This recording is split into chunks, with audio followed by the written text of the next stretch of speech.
कहा जाता है कि जब रोम जल रहा था तो नीरो बांसुरी बजा रहा था। तो यह तो एक कहावत है, लेकिन क्या ऐसा हुआ था? तो आइए ज्ञान गंगा के इस 3 पत्ती कार्यक्रम में हम जानते हैं कि यह कहावत प्रचलन में क्यों आई। जो ताकतवर लोग होते हैं, प्रायः पहले वे राजा के रूप में ही जाने जाते थे, और राजा या तानाशाह जो होता था वह क्रूरता का एक पुतला हुआ करता था। प्रायः ऐसा होता था, बहुत से अच्छे भी लोग होते थे, लेकिन प्रायः लोग क्रूरता करके ही उच्च पदों पर आसीन हो जाया करते थे। तो जो रोम था, प्राचीन भारत की यदि बात करते हैं तो उसका साम्राज्य सबसे बड़ा, दुनिया में सबसे बड़ा साम्राज्य रोम का था। उसकी माँ ने, नीरो की जो माँ थी, उसने नीरो को राजा बनाने के लिए अपने पति को मरवाया, क्योंकि वह नीरो से बहुत प्यार करती थी। और उसका पति जो था राजा, उसने नीरो की माँ को बाहर भेज दिया था, उससे वह घृणा करने लगा था। तो नीरो की माँ के मन में भी राजा के प्रति नफरत हुई, अपने के पति के प्रति नफरत हुई, और ऐसी नफरत की उसने उसकी जान ही ले ली। और 15 साल की उम्र में नीरो को रोम जैसे महान साम्राज्य का राजा बना दिया।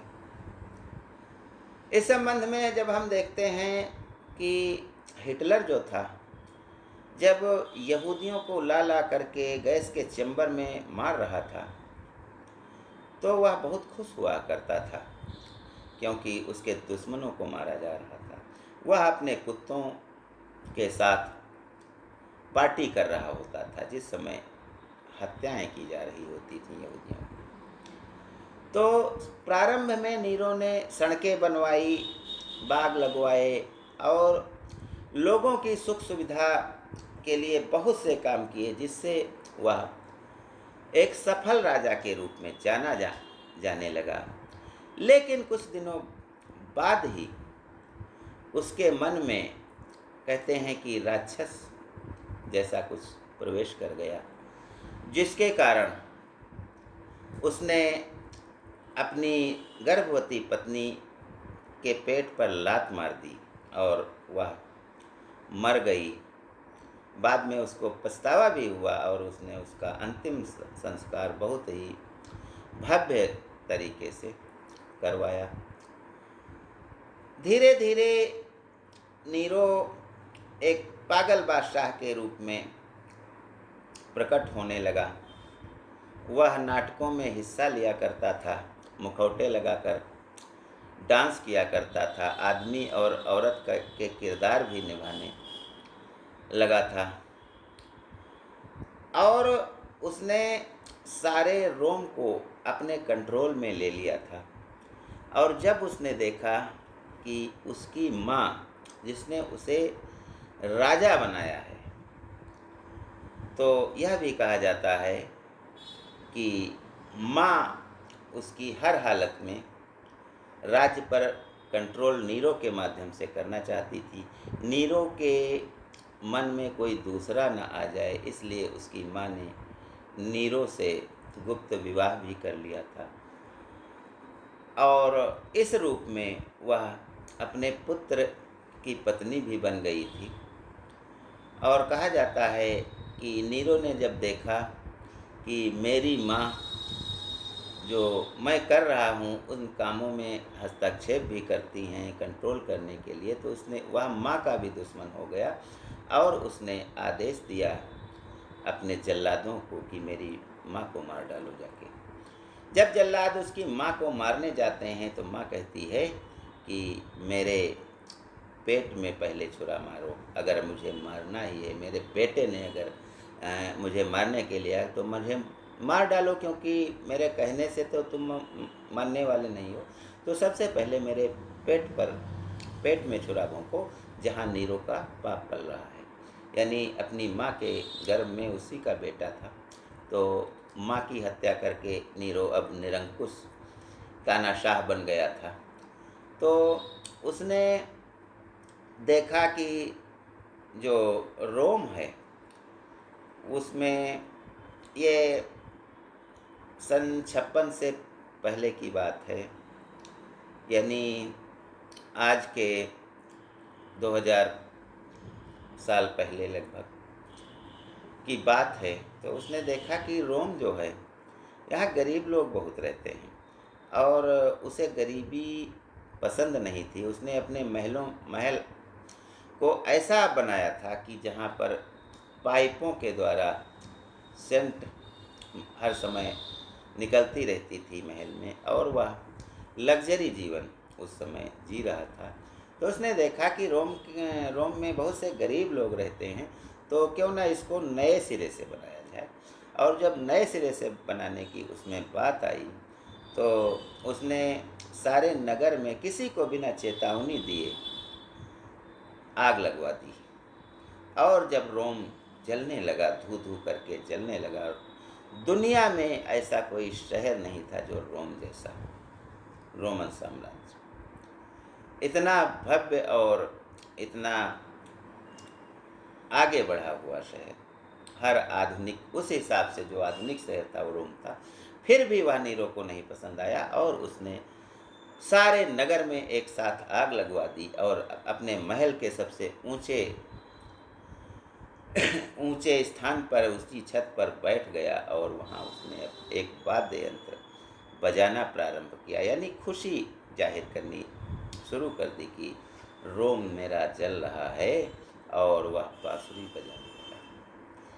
तो इतिहास में कोई ऐसा राजा, ऐसा मूर्ख राजा तो नहीं दिखाई देता है जो अपने राज्य, अपनी राजधानी को ही स्वयं जला रहा हो और वह इतना खुश हो कि बांसुरी बजा रहा है।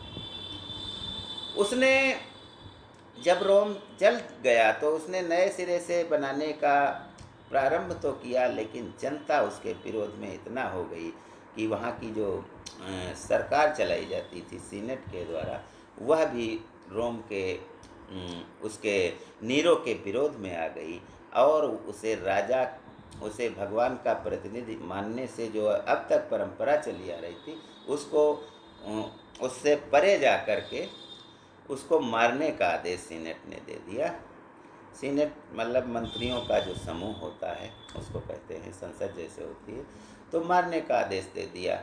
अब नीरो भाग पड़ा वहाँ से, लेकिन जब जाना कि मैं बचने वाला नहीं हूँ, तो उसने कुछ लोगों से पूछा कि मेरे साथ कैसा व्यवहार किया जाएगा। तो बताया गया कि तुमको जो है तुमको पहाड़ी पर ले जा करके और हाथ पैर बांध करके वहाँ से नीचे गिरा दिया जाएगा, जिससे तुम मर जाओगे। तो उसने कहा नहीं नहीं, मुझे ऐसे ही मार दो। तो जो मारने वाले गए थे नीरो ने कहा कि मार दो, नहीं मान रहे हो, क्योंकि अब बचने की कोई गुंजाइश नहीं है। जिसके कारण मात्र 30 वर्ष की अवस्था में नीरो की हत्या कर दी गई और यानी दुनिया का सबसे साम्राज्य, जो ऊंचा साम्राज्य था, वह एक पागल शासक से मुक्त हो गया।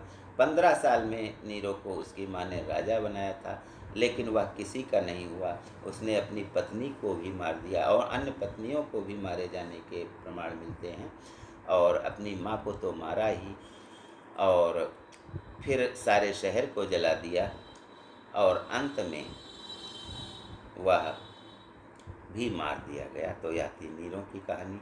अगली बात मैं आपसे करना चाहता हूँ कि 7 घोड़ों की जो दौड़ती हुई तस्वीर है, वह लोग अपने घरों में लगा रहे हैं।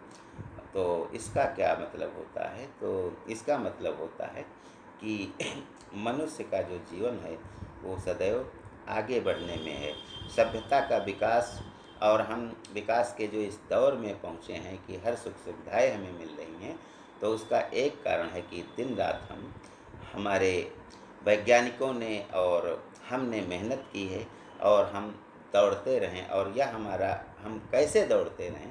तो जैसे सूर्य, देखने में तो यही लगता है कि सूर्य पृथ्वी की ओर चक्कर लगा रहा है। आम लोग तो यही जानते हैं, लेकिन पृथ्वी सूर्य की ओर सूर्य के चारों ओर चक्कर लगा रही है। तो हमारे भारतीय सनातन में कहा गया है कि सूर्य जो है उसका वो रथ पर बैठ करके हर समय चलता रहता है और वह आगे बढ़ता रहता है, कभी भी एक सेकंड के लिए भी नहीं रुकता है। और सूर्य का रथ 7 घोड़ों के द्वारा खींचा जाता है। तो ये जो घोड़ों की तस्वीर है, ये सूर्य के रथ वाले घोड़े ही हैं, जिसका मतलब है कि हमारा जो घर है, हर सदस्य आगे बढ़ता रहेगा और गतिमान रहेगा। तो सूर्य का रथ सारथी अरुण है, जो अरुण जो है कश्यप ऋषि के पुत्र माने जाते हैं। और अरुण गरुण, भगवान विष्णु का जो वाहन है गरुण, उसके सगे भाई हैं, बड़े भाई हैं। लेकिन अरुण का विकास जो है कमर से नीचे नहीं हो पाया था, क्योंकि उनकी माँ ने उनको पहले ही अंडा फोड़ दिया था। तो ऐसी कहानी है अरुण के बारे में। तो घोड़ों की 7 तस्वीरों का मतलब है कि हम आगे बढ़ते रहेंगे और पीछे मुड़कर नहीं देते हैं, यानी विकास के पथ पर हम सदैव आगे चलते रहेंगे। ज्ञान गंगा में बस आज इतना ही। जय हिंद, जय भारत।